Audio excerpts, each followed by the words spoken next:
Starting a business can seem like a daunting task, unless you have a partner like Shopify. They have the tools you need to start and grow your business. From designing a website to marketing to selling and beyond, Shopify can help with everything you need. There's a reason millions of companies like Mattel, Heinz, and Allbirds continue to trust and use them. With Shopify on your side, turn your big business idea into... Sign up for your $1 per month trial at shopify.com/special offer. And now, your daily dose of debate, breaking news, and uncensored views. This is the Michael Medved Show. And another great day in this greatest nation on God's green earth. A great day. The rest of it, we hope. It is day 4 of the new Iran war, a war which is already deeply controversial, with enthusiastic supporters and enthusiastic critics. And people on all sides of the political spectrum. President Trump just surprised the world by slamming our ally, Kyle Starmer, the Prime Minister of Great Britain. And he said, this is not Winston Churchill we're talking about. Okay. The Brits could answer back when they take a look at President Trump. This is not Franklin Roosevelt we're talking about.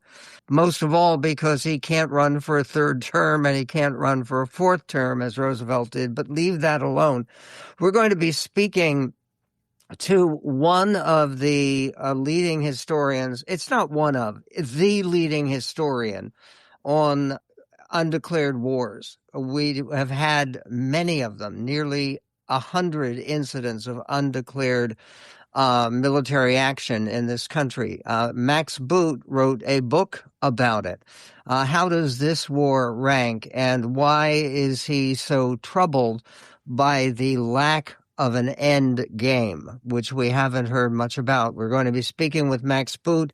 We're also going to be speaking with Michael Rubin, who has spent time living and working in Iran and actually knows some of the primary players in this game and knows in particular the one figure who's a fascinating and complex figure who is most likely to try to step in with the approval of the Trump administration as a new leader for the nation of Iran with its 93 million people. People have been saying 90 million people in Iran, which is a huge country anyway. No, it's actually 93 million. As people have said, and it's mostly associated with General William Tecumseh Sherman, one of the major heroes of the Civil War. He once commented, "War is hell." And or Ali Mohammed Naini of the Islamic Revolutionary Guard Corps agrees. And he told Iranian state TV today that the gates of hell will open more and more, moment by moment, upon the United States and Israel. Well, actually, it doesn't look like things are going that way, though there are all kinds of indications of problems and challenges that we're facing relating to this war. One of the things that people point to is the Dow Jones Industrial Average, the stock market, down at one point by 1,000 points, which is a huge drop. Gas prices have spiked. The U.S. Closes embassies. Iran, in Iran and around the world, gasoline prices in the United States jumped 11 cents per gallon overnight, and more military personnel have been killed. It's now 6. The British Foreign Office, our allies in Britain that we shouldn't be insulting, our allies in Britain at the Foreign Office are planning evacuation of thousands of Britons in the Middle East as the U.S. continues the war on Iran. And Israeli military reporting that Iranian missiles, some Iranian missiles, not most of them that they have launched, but some have hit central Israel. Because remember, the Israeli population is highly concentrated in the area of Tel Aviv and Jerusalem.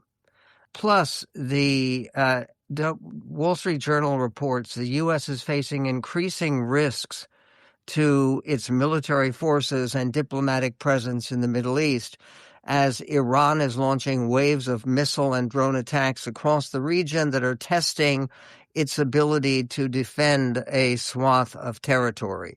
U.S. Central Command said that 6 servicemen have been killed in the 3-day-old campaign on Monday. The 6 died in a drone strike on a base in Kuwait. The Wall Street Journal reported separately that 3 American F-45 jets were downed by apparent friendly fire over Kuwait yesterday in one of the most significant losses of equipment for the U.S. in the operation, but thank God the personnel on those planes survived. Bases that house U.S. forces have also come under attack in Iraq, Saudi Arabia, and Bahrain. This challenge for U.S. forces is handling Iranian attacks across a huge portion of the Middle East while trying to coordinate air defense with local allies. In addition to defending tens of thousands of American troops stationed in the region, the U.S. must also defend dozens of embassies and other government installations. In the early hours of today, the U.S. Embassy in Riyadh in Saudi Arabia was struck by drones, sustaining minor damage. Now, a lot of people are looking at the ferocious Iranian attacks on its neighboring Arab states. And Arab states like Saudi Arabia and like Jordan. I mean, for goodness sake, what does Jordan have to do with attracting aerial attacks, missile attacks, drone attacks from Iran? And the Daily Mail reports from Britain that the Islamic regime's Revolutionary Guard Corps is still functioning, and the army says from Iraq that its forces were launching attacks on Al Udeid Air Base in Qatar, which hosts up to 10,000 troops and serves as the main forward headquarters for U.S. Central Command. There were no immediate reports of any casualties or damage at the base. The war has rapidly engulfed the region, with Iran launching hundreds of drones at Israel, of course, U.S. bases, of course, and more surprisingly at Arab allies of the United States, as it appears, Saudi Arabia, Bahrain, and the UAE, the United Arab Emirates. Trump hit out at reports that the U.S. is running low on anti-drone missiles, insisting that America has, quote, unlimited mid to upper tier weaponry. The president declared that Iran's military and leadership is gone and that Tehran was requesting talks. Too late, he wrote on Truth Social. Iran denies that they are looking for talks, that they are looking for diplomacy. The Iranians are vowing to continue the fight. Ali Mohammed Naini of the Islamic Revolutionary Guard Corps told Iranian state TV, "The gates of hell will open more and more." A quote that should send some chills, and that we mentioned before. This warning was issued after the Riyadh embassy was closed following an overnight 2-drone attack that sparked a limited fire. Coming up, we'll be speaking to Michael Rubin. Khamenei is dead. The 2026 Iran war could become a giant power vacuum crisis. What happens next? How much longer will the fighting continue? And more coming up with Michael Rubin on the Medved Show. Medved.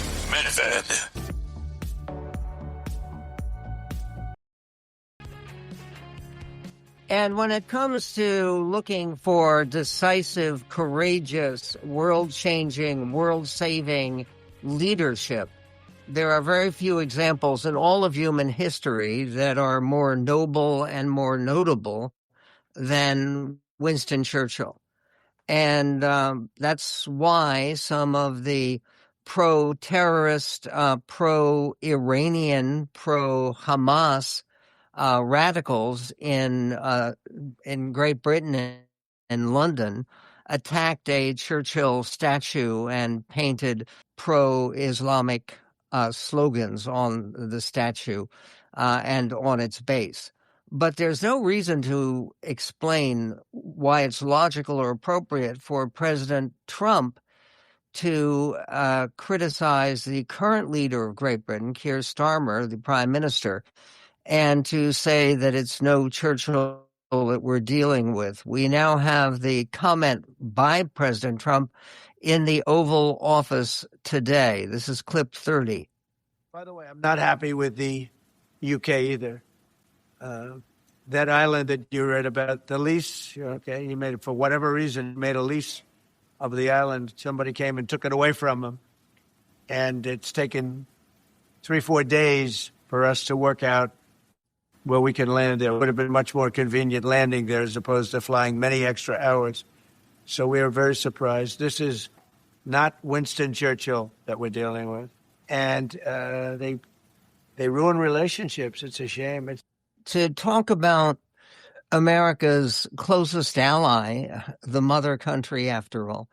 And Britain has been so closely linked to the United States and so supportive of the United States.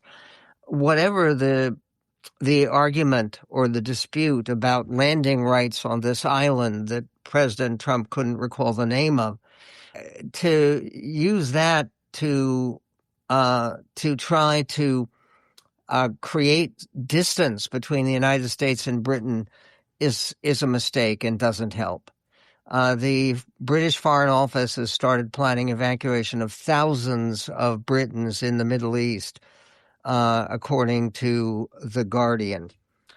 Meanwhile, there is a great deal of dispute surrounding some remarks by Marco Rubio, the Secretary of State.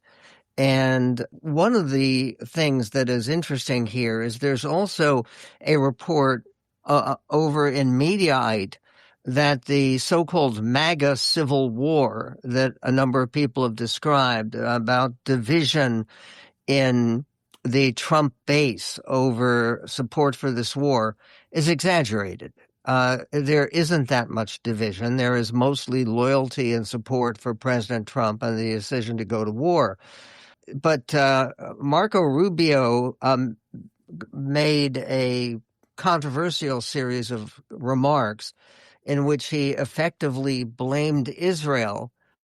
Rubio's remarks were the first time a Trump official, this according to Axios, had to explicitly acknowledge Israel as a driving force behind this war. This was landing at a moment when Americans' public support for Israel has hit historic lows. It's not that Israel is unpopular or viewed as an enemy. It's just that right now the support or sympathy or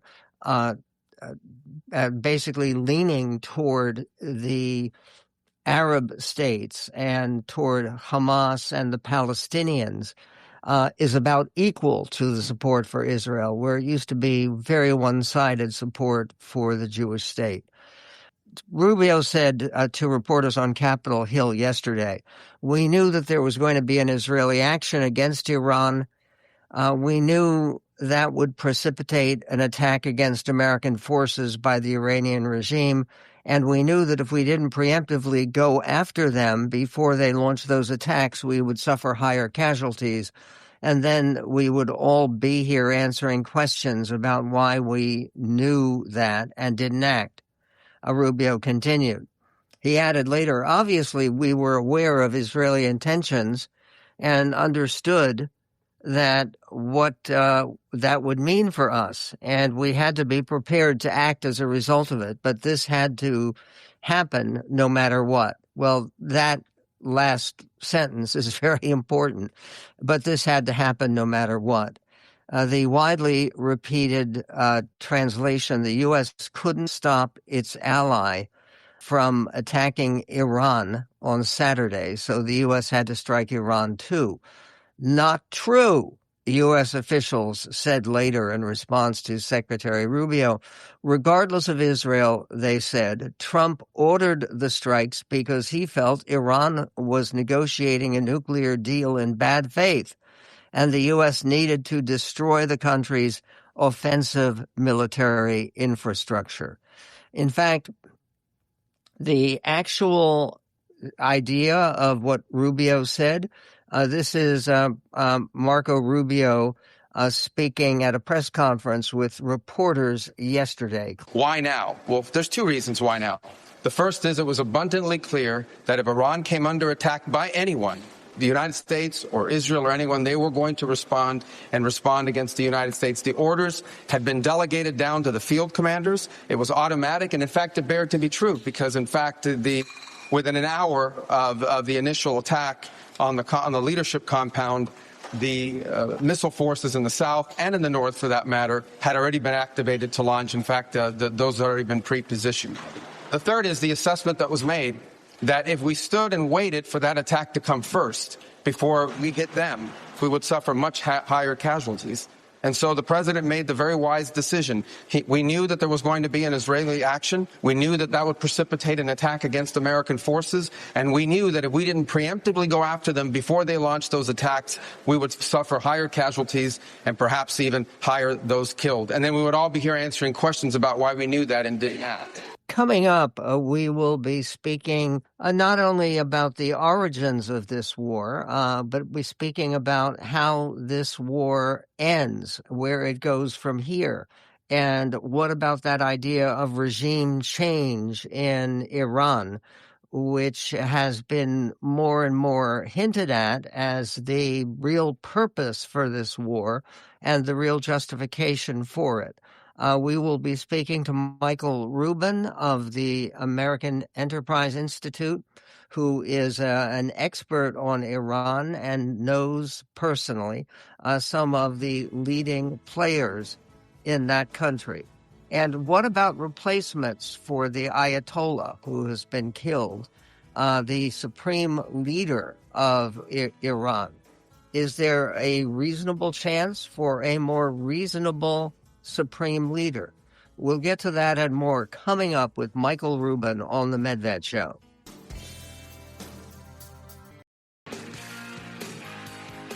And on the Michael Medved Show, one of the premium bits of knowledge that is particularly relevant and important right now is knowledge about Iran. What's real about Iran, what's real about Iran's present, past, and future. Michael Rubin is someone extremely well qualified to talk about that. He is a senior fellow at the American Enterprise Institute, where he specializes in Iran, Turkey, and the broader Middle East. He is a former Pentagon official. Dr. Rubin has lived in post-revolution Iran, Yemen, and both pre- and post-war Iraq. He also spent time with the Taliban. He has written a great number of pieces with unique insight about Iran and its future and the dilemma right now. But before we get started, just a reminder to listeners to subscribe to our flourishing YouTube channel, Michael Medved Official. Michael, always a pleasure to talk to you, but particularly important right now.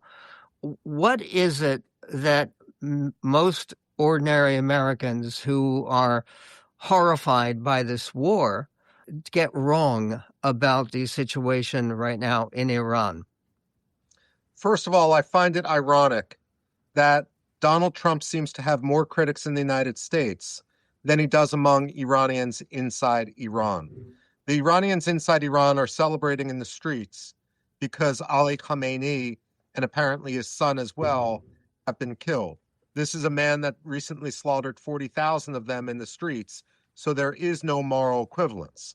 That said, the United States has never successfully changed a regime with air power alone. The closest we've come is Serbia in 1999. And so I'm afraid that Donald Trump has opened up a can of worms, and I want to see what the planning is as we enter the next phases. There hasn't been much talk about an end game in Iran. Do you think that's because they haven't decided or because they're keeping it secret? Well, there's a few things going on. When we look at the number of Iranian officials who have been eliminated by drones, by missiles, what I'm curious about is the ones who haven't been eliminated. Are they simply on the B list for eradication, or are they purposely being bypassed because Donald Trump foresees a Venezuela-like situation? I'm also worried about the arms caches that the Revolutionary Guard have, because the Revolutionary Guard isn't centralized in Tehran. They have a unit in every province. So what is the planning in order to contain the various Revolutionary Guard arms depots in 32 different provinces? That said, we're hearing more and more chatter about the Israelis, if not the Americans as well, really throwing their weight behind Reza Pahlavi. And that might not be a bad situation, Michael. The issue is, if he's going to be inserted back in Iran, how do you keep him alive? Okay, Reza Pahlavi is the son of the late Shah of Iran. He's been living mostly in the United States, hasn't he? You've met him, as I understand. I've known him for about 30 some odd years. He was a student at Williams College when the Islamic Revolution happened, and then he settled for a time in Potomac, Maryland. He's not as wealthy as many Iranians and Americans imagine. He basically left with very little, but simply managed what he did have and invested well. That said, he understands that his father was a dictator. And so he's, for a long time, bent over backwards in the opposite direction, where he wanted to be a coalition builder. In recent years, it seems, specifically the last 2 years, that he's been much more directed about perhaps taking power himself. And it will be curious to see what happens if he returns. That said, I have no doubt that he will be welcomed by many Iranians, and I have a lot of experience both in Iran and among Iranians who weren't expecting to see him and did to back that up, Michael. When you say you have experience with Iranians who actually support Reza Pahlavi, can you describe some of what that Sure. is In like? one case, a friend of mine who comes from a more pro-Pahlavi family was marrying a woman who comes from an anti-Pahlavi family, a family that back in the 1950s supported Mohammad Mossadegh. And a lot of her family was flying in from Iran itself. And for security reasons, no one told them that Reza Pahlavi was going to be the best man at the wedding.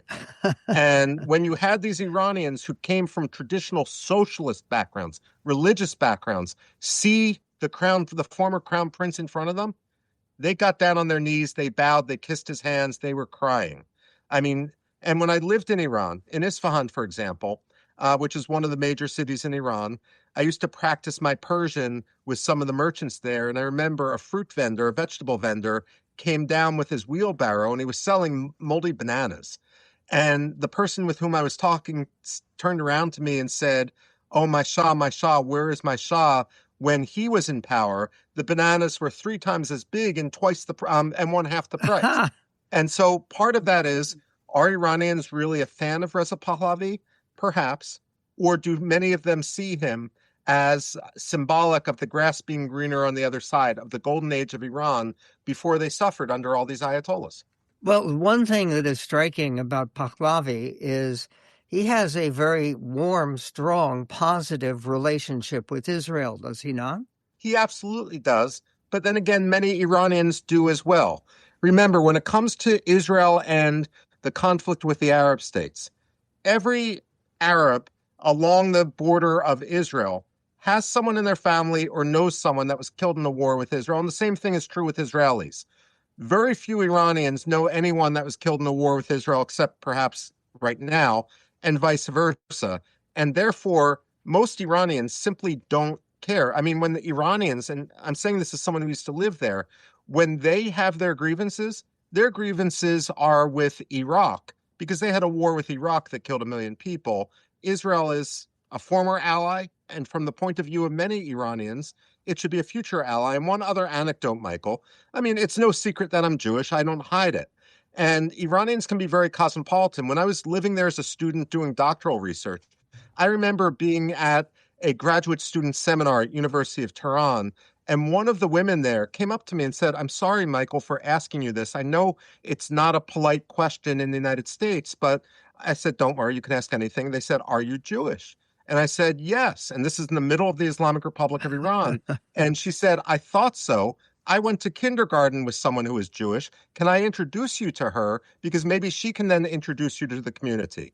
Iranians tend to be much more cosmopolitan, much more tolerant than many of the different peoples around them. And if you had to guess right now, 5 weeks for the conclusion of the war or much, much more? I think 5 weeks, this is what I worry about. The Iranians don't want to win the war. They only want to survive the way Hamas did and the way the Houthis did. That's their game plan right now, Michael. And who knows which way it will go. The pieces by Michael Rubin are posted up at our website at the Michael Medved Show, michaelmedved.com. And one of the points he makes is that any comparison of the U.S.-Iran conflict to the Russia-Ukraine war is ignorant. And why is it ignorant? Because the Russians want to absolutely wipe out Ukraine. And the United States and Israel do not expect or want to wipe out Iran. Michael Rubin, appreciate your celebration of this Jewish holiday, the holiday of Purim today, Chag Sameach. And we will be right back on the Medved Show. Sign up today for our free weekly newsletter at michaelmedved.com. Next up, a laughing session from The Laughing Cow. Now, unpeel a wedge of the Laughing Cow light spreadable cheese, a delicious snack with 2 grams of protein and 25 calories per wedge. And on the Michael Medved Show, there is continuing controversy about remarks that were made yesterday by Marco Rubio, the Secretary of State, who is also, don't forget, the president's chief foreign policy advisor in the White House staff. He is holding that double job, which is arguably the second most important job in American foreign policy, second to President Trump. And Secretary Rubio made remarks that were widely interpreted as making the U.S. look subordinate to Israel's interests. And this set off a already angry MAGA elites, says Axios, who had spent the day railing against President Trump's decision to go to war. And Michael McFaul, former ambassador to Russia and someone with a great deal of expertise on foreign policy, says such strange logic. He's talking about Rubio. We had to go to war because Israel was going to attack Iran. So Bibi gets a say as to whether the U.S. goes to war, but the U.S. Senate and the American people do not. President Trump spoke in the Oval Office today, and he told reporters to discard some of what Marco Rubio said. And he insisted that he was the one who actually forced Israel's hand to go to war with Iran. And here is President Trump, clip 20. Did Israel force your hand to launch these strikes against Iran? Did No. the United States into this war? No, I might have forced their hand.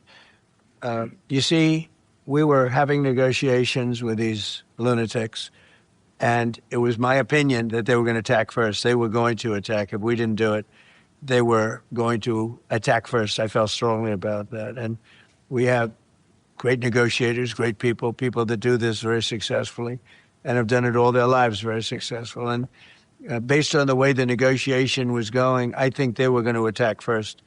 And I didn't want that to happen. So if anything, I might have forced Israel's hand. But Israel was ready and we were ready. And Rubio yesterday added to what he had originally said that had caused all the controversy, and clarifying, at least to some extent, what is actually going on, or more to the point, what went on in the decision to go to war. This is clip 15. They're suffering a tremendous amount of damage. Honestly, again, I'm not going to give away the details of our tactical efforts, but the hardest hits are yet to come from the U.S. military. The next phase will be even more punishing on Iran than it is right now. Someone was screaming, how long will it take? I don't know how long it'll take. We have objectives. We will do this as long as it takes to achieve those objectives, and we will achieve those objectives. The world will be a safer place when we're done with this operation. Okay, and then there is Mike Johnson, the Speaker of the House, who also spoke at a press conference in the Capitol on the same issue about how it happened that America went to war, and went to this war in particular. This is clip 18. The most Speaker of the House, critical Mike point Johnson. is that this was a defensive measure, a defensive operation. And why is that? I took some notes, and this is not classified, so I'll tell you what I think is important. Israel was determined to act in their own defense here, with or without American support. Why? Because Israel faced what they deemed to be an existential threat. Iran was building missiles at a radical and a rapid clip to the point where our allies in the region could not keep up. As you know, Iran has long vowed to take out Israel, wipe it off the map, and they have long seen that as a critical threat to their very existence. Because Israel was determined to act, with or without the U.S., our commander-in-chief and the administration and the officials I just named had a very difficult decision to make. They had to evaluate the threats to the U.S., to our troops, to our installations, to our assets in the region and beyond. Okay, and how is this going to work for the United States and ultimately for Israel as well? There's actually commentary by Max Boot, who writes for as a syndicated columnist through the Washington Post, and he's a former editorial page editor at the Wall Street Journal. He's also a great historian of America's undeclared wars, and he is critical of President Trump not outlining the purpose and the goals of this war more clearly. However, he is hopeful about the way the war will turn out. Here is Max Boot commenting on CNN. This is a war of regime change. At least it's sold that way sometimes by the administration. This is the kind of thing where clearly the American people and the American elected representatives should have had a chance to weigh in, and they haven't. Now, all that said, Abby, I would add, that doesn't, even though I think the war was unwarranted, I think it's unauthorized, that doesn't mean it's going to be a disaster. There could still be positive benefits that come out of it. At the very least, I think it will degrade the Iranian threat. At the very least, Iran will emerge much weaker, much less of a menace to its neighbors. That doesn't mean I believe it's going to become a Jeffersonian democracy. I'm not sure that you're going to find an Iranian Delcy Rodriguez, but the Iranian threat will probably be a good deal less after this conflict than before. But nevertheless, I would say after Iraq, we should all be fairly wary of starting preventative wars based on nebulous intelligence with a goal of regime change. Okay, that's Max Boot, who is going to be joining us on this show a little bit later today. Meanwhile, there's a new CNN poll that found that a majority of the country opposes the military operation Trump has authorized against Iran. Other surveys suggest otherwise, by the way. But a supermajority plus of Republicans, some 77%, say they approve of Trump's decision to go to war. That goes against the idea of some kind of MAGA civil war. It's not. 77% of Republicans approve of President Trump here. They also believe that the war renders Iran less rather than more of a threat by a 58-27 margin, by more than 2-1. And they trust that the president has a clear plan moving forward. 83% of Republicans believe that. Now, here is the kicker. Self-identified MAGA Republicans, it turns out, are actually far more hawkish on Iran than their non-MAGA counterparts. There is a real question about whether this actually is a war. CNN played a montage of Trump officials saying America is at war. At the same time, the GOP lawmakers try to explain that America is not at war.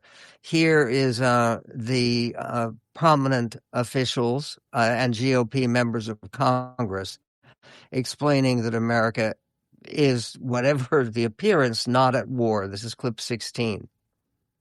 And we may have casualties. That often happens in war. I don't know if this is technically a war.